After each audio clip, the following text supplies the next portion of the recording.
विषय उस्ताद झाकीर हुसेन आहे. तर उस्ताद झाकीर हुसेन माझ्यासाठी मी 10 वर्षाचा होतो. माझं जन्मगाव जबलपूर आहे. तिकडे मी त्यांना जेव्हा पहिल्यांदा बघितलं तेव्हापासनं आत्तापर्यंत, आता मी ज्या काही वयाचा आहे तोपर्यंत त्यांच्याबद्दल विचार, त्यांच्याबद्दल मनन, त्यांच्याबद्दल चिंतन, त्यांच्याबद्दल गप्पा, त्यांच्याबद्दल त्यांचे विचार एकमेकांशी शेअर करणं, त्यांच्याबद्दल अनेक कलाकारांशी चर्चा करणं, असं असंख्य वेळेला माझ्या आयुष्यात झालेलं आहे. पण मुद्दाम आता या कारणासाठी त्यांच्याबद्दल बोलायचं तर थोडंसं हेवी असं जड वाटतं. पण उस्ताद झाकीर हुसेन, मी परवाच कुठेतरी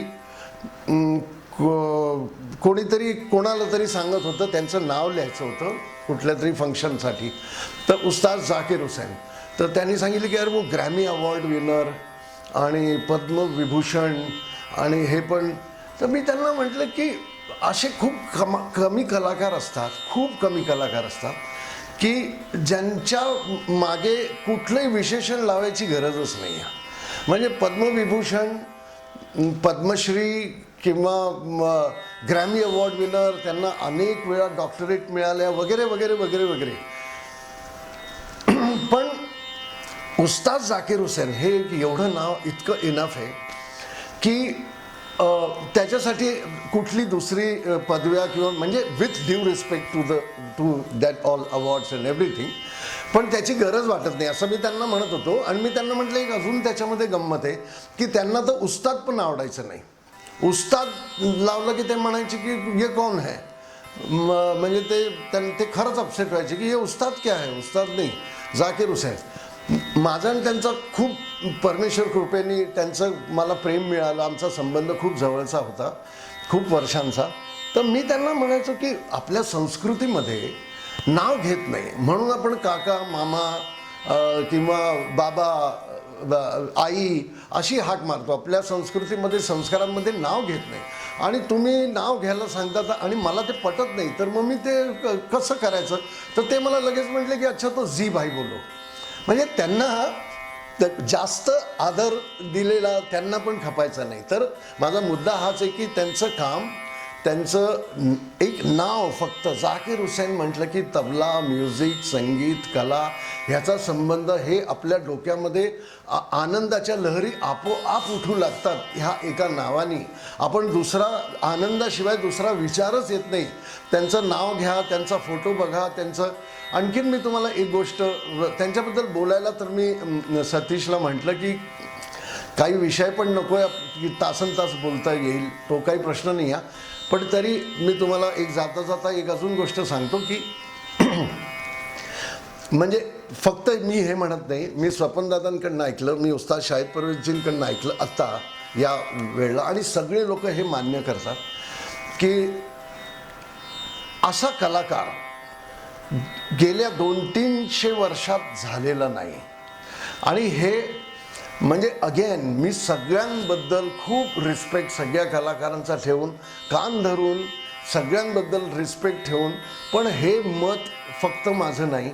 आणि ह्याला कधीही प्रूव्ह करता येईल टेक्निकली की असा कलाकार मागच्या 300-400 वर्षात झाला नाही आणि पुढे 300-400 वर्ष होणार नाही. हे मी अगदी माझं मत म्हणून आणि माझी श्रद्धा आणि माझी भक्ती आणि माझं काय म्हणतात स्टेटमेंट म्हणून माझं हे म्हणणं मनापासून नमूद करतो. धन्यवाद. टेक्निकच्या बाहेर साहेबांचं वादन होतं. म्हणजे टेक्निकच्या बाहेर मी याच्यासाठी म्हणतो की आता तुम्ही जो तबला ऐकता यंग मुलांचा, तो ऐकला की असं वाटतं तबला वाजवणं सोपं आहे की काय.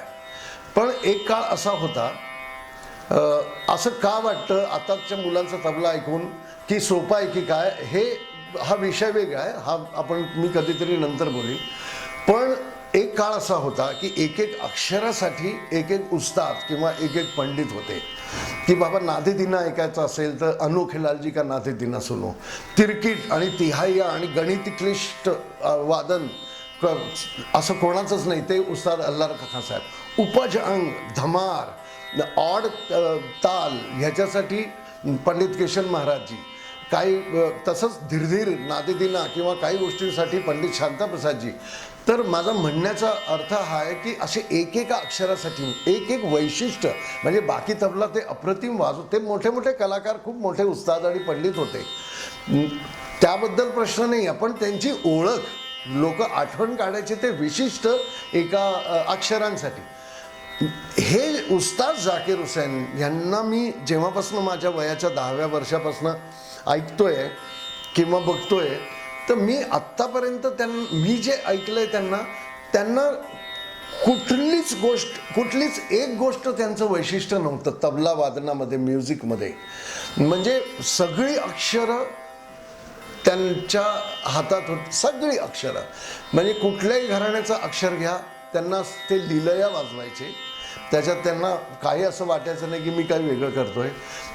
तुम्ही गणित घेतलं समजा तबल्यातलं, तर ते गणित म्हणजे ते गणितच त्यांच्यासमोर उभं राहायचं की ह्याचं उत्तर हे आहे आणि हे असं केलं तर हे होईल, असं ते गणित त्यांचं तबल्यातनं दिसायचं की ते एकदम मर्ज होऊन जायचं त्या म्युझिकमध्ये.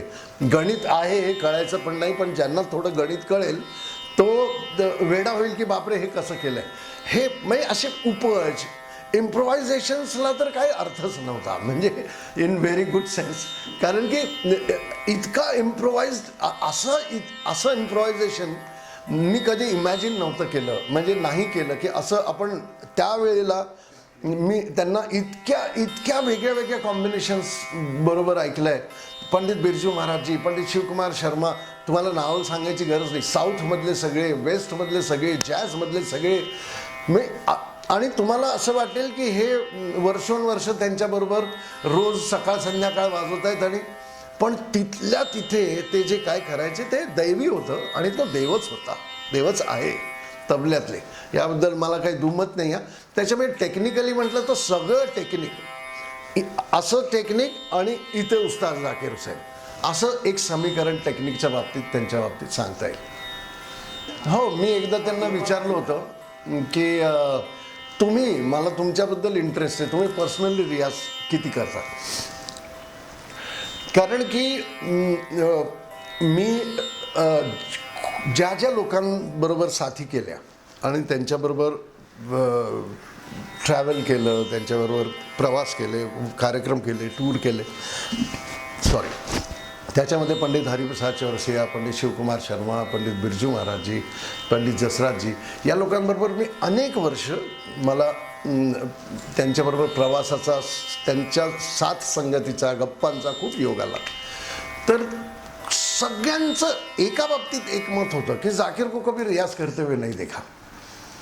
म्हणजे सगळे, म्हणजे मला म्हणायचे की काय मला कळतच नाही की ह्यांना तर कधी रियाज करताना बघितलंच नाही. अगदी तरुणपणी पण, मधल्या काळात पण सगळे मला, शिवजी वगैरे सगळ्यांनी सांगितलं की मैंने तो इसको रियाज करते हुए देखा नाही. आता था सो जाता था, मस्त पिक्चर बघायचं, हे करायचं आणि प्रोग्राम खणखणीत वाजवायचा परत दुसऱ्या दिवशी.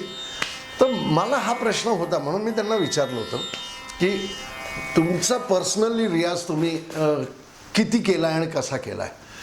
तर त्यांनी त्यांची एक पद्धत कायम बोलण्याची होती. तर तसे त्यांनी मला उत्तरं दिली आणि ते म्हटले की विचारांमध्ये पण रियाज होतो, नॉट नेसेसरी फक्त तुम्ही तबला घेऊनच बसले पाहिजे वगैरे वगैरे वगैरे. पण माझं मत त्यांच्या रियाजाच्या बाबतीत सांगतो. एकतर दैवी होतं, त्याबद्दल काहीच दुमत नाही, पण दैवी म्हणून त्यांनी केलेली मेहनत टाळणं हा पण गुन्हा आहे. तर ते दैवी होतं म्हणून सोडून देण्यासारखं त्यांची मेहनत नव्हती. त्यांनी एक तर 2 चिल्ले केले होते. एक लहानपणी, खूप लहानपणी केला होता आणि एक किशोर वयामध्ये केला होता. त्या चिल्ल्यामध्ये तुम्हाला माहिती आहे कसं असतं ते, 40 दिवस तुम्ही एकच काम करायचं असतं, दुसरं फक्त नैसर्गिक ज्या गोष्टी आहेत त्या सोडून एक 4 तासाची झोप अलाउड असते आणि खाणं पिणं बाकी जे काही तुमचं आहे. अदरवाईज तुम्ही तेच करायचं असतं. तेच म्हणजे तुम्ही जर सतार वाजवताय तर तुम्ही पूर्ण वेळ सतार वाजवायची 40 दिवस रात्र. तर असे त्यांनी 2 चिल्ले केले होते. आणि या चिल्ल्यांमध्ये काय होतं, सायकोलॉजिकली माणसाला काहीतरी मनावर परिणाम होत असणार निश्चित. तुम्ही एका खोलीत बंद, एकच विषय चालू आहे, आता समजा 8 दिवस झाले, 10 दिवस झाले तर तुम्हाला दुसरं काही नाही, एकच चालू आहे, रियाज चालू आहे, फिजिकल, तर सायकोलॉजिकली निश्चित काहीतरी होत असणार. तर आम्ही असे किस्से ऐकले जुने खूप उस्ताद लोकांचे, की मग काही लोकांना घमंड व्हायचा तानांवरती, काही लोकांना थोडासा परिणाम व्हायचा, त्यांना काहीतरी दर्शन व्हायचं, कुठला तरी लाईट दिसायचा, खूप लोकांना त्याचे फायदे पण झाले. तर तसं साहेबांच्या एका चिल्ल्यामध्ये मी असं ऐकलं की त्यांना एक दाढीवाली व्यक्ती समोर यायची आणि तो चिल्ला वगैरे सगळा झाला सगळं. मग ते अब्बाजींकडे गेले. मग त्यांनी असं सांगितलं की अब्बाजी मला अशी एक दाढीवाली व्यक्ती दिसत होती नंतर. तर ते म्हटले अरे ते माझे गुरु, तर मिया येत होते तुला त्यावेळेला आशीर्वाद द्यायला. तर अशा तऱ्हेचं, तर मी हे सांगत होतो की त्यांनी प्रचंड मेहनत केलेली आहे. आणखीन एक त्यांचं रियाजाचं फिजिकल रियाज कसा, रोज 3 तास कॉन्सर्ट वाजत होते ते. 365 दिवसांमध्ये ते 350 एक्झॅजरेशन असेल, पण 300 कॉन्सर्ट ते निश्चित वाजत होते. बाकीचे दिवस प्रवासात जात होते. तर आता रोज 3 तास तर रियाज तसाही होतोच आहे ना. म्हणजे आधी रियाज केला आहे एवढा आणि तुम्ही रोज कार्यक्रम 3-3 तास खणून वाजवत आहे, तर तो रियाज होतोच आहे. तर आपण फक्त दैवी म्हणून सोडणं, त्यांनी प्रचंड मेहनत केली. त्यांच्यासारखी मेहनत पण खूप लोकांनी केली, पण असा असर मी कधी बघितला.